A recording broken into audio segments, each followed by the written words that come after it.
Hi guys, welcome to JD's Kitchen and thank you guys for stopping by.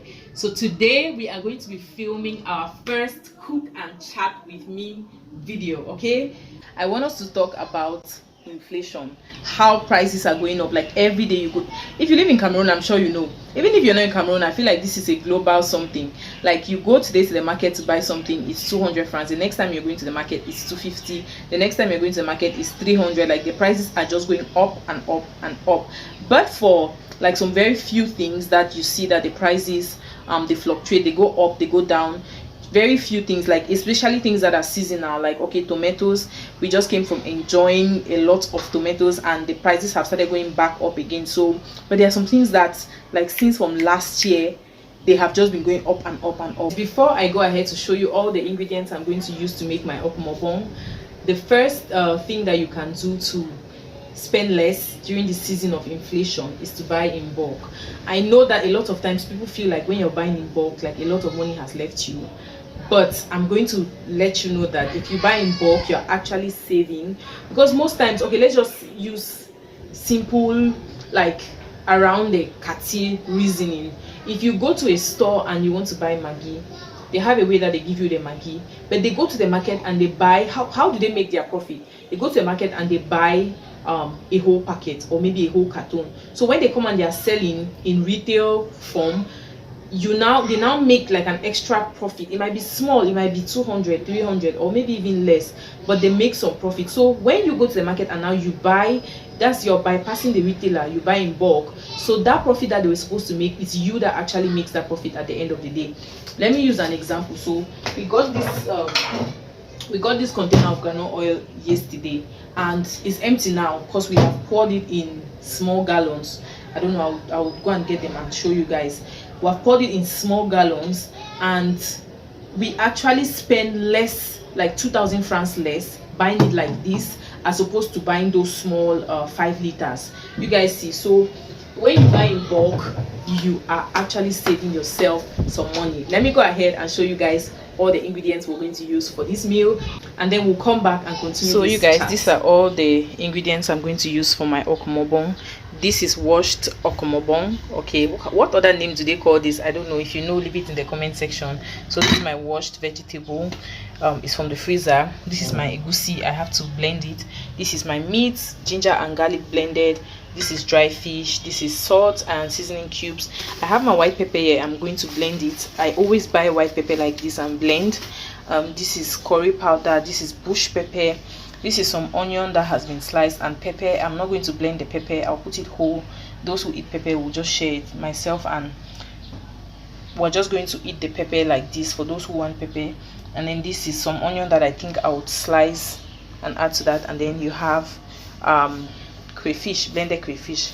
So yeah, we're just going to go ahead and start by putting our meat on the fire so that it can start boiling. And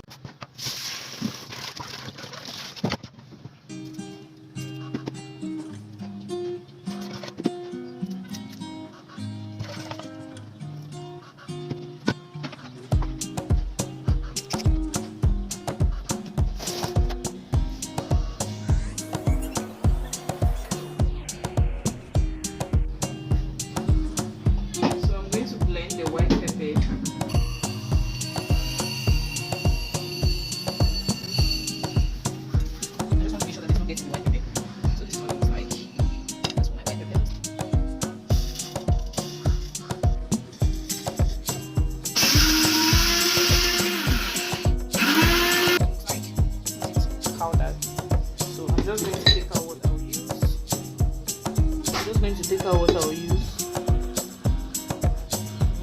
I think that should be okay. Then I'll keep it ready.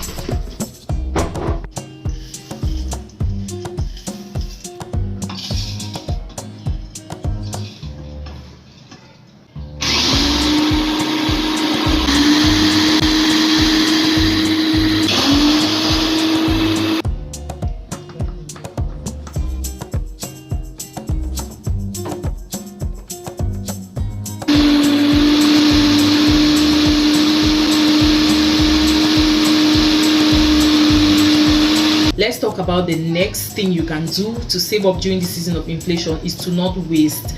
You guys, I'm still learning in this department to not waste, because a lot of times, I don't know if it's like that for you, but for me, when something is in bulk, like when it's available, I tend to waste. Because when something is in bulk, like available, I tend to waste, as opposed to if I'm seeing that okay, I have just small, I'm going to be like, hey, no, this thing is going to finish soon, let me manage. But when it's there in bulk, you just find yourself pouring the oil, and a lot of us, we eat more oil than we actually need, like a lot, too much oil. If you see somebody that is overweight and goes to the hospital, they say, oh, reduce your intake of oil, a lot of cholesterol. But we here, like, if you cook ndole and you're not seeing the onion swimming in oil, I'm guilty. You have not cooked, so we waste a lot. Another thing to do during this inflation season is do not waste. Don't just pour oil and just don't be wasteful. Don't be wasteful. Even if you buy in bulk and you see that you have a lot, and one way to do this is to calculate that if I was buying small, over what period of time would I consume this quantity, so that you don't go and buy in bulk and then you come and consume what you bought in bulk in a shorter period of time than if you had been buying small. So it doesn't make any sense to go and buy in bulk and come and waste. Okay, so let's not forget that we are cooking. Let's continue with our cooking process. Leave in the comment section what other things do you think one can do to survive during this periods of inflation.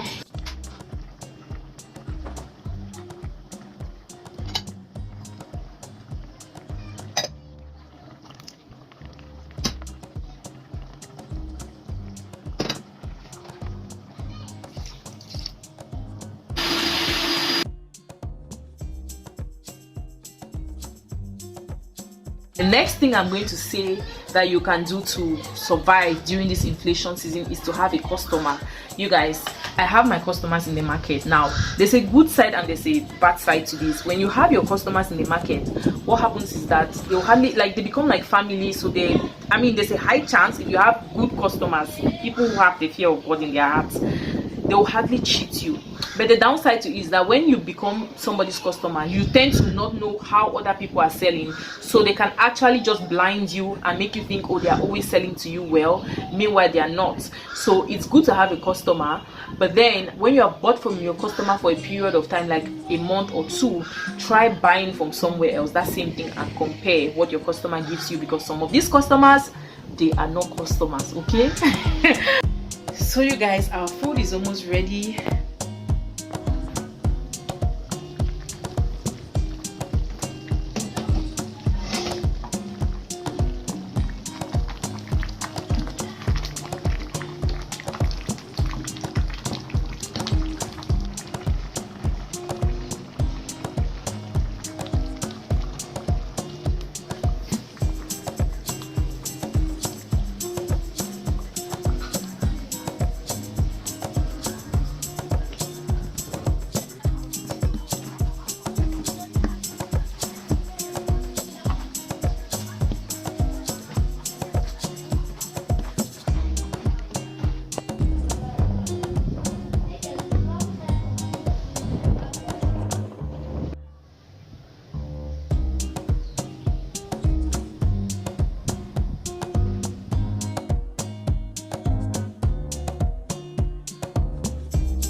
So you guys, the last one I'm going to talk about, and I'm hoping that you guys can share your own opinions in the comment section, is the fact that you need to know where they sell things cheaper. So there's this store in Limbe called Foodies, and I discovered that place through my husband. He always says that if you buy here, you're going to add like 300, like seriously, like the difference will be that huge. Like in some places they'll add 200, 300, but in Foodies, if you go and buy, you have lesser. So imagine you're going to buy a lot of things, you end up saving like maybe 2,000 francs on all the things that you buy. For some people that might not count, but if you're trying to save during this inflation season, if you're trying to buy more for less, then this is something you want to consider. Please, in the comment section, leave your thoughts. What do you think? what do you think we can do during this season of inflation to just help our lives? Leave it in the comment section. I'm going to show you guys the final look of our dish. Thank you guys for watching this video. Please subscribe if you haven't, and I'll see you guys on the next one. What would you like us to talk about in another cook and chat with me video? Is there something you like for us to talk about? Because this is a conversation. I'm hoping that you guys will leave a comment in the comment section. What would you like for us to talk about? Drop it in the comment section, and I'll see you guys on the next one. Bye.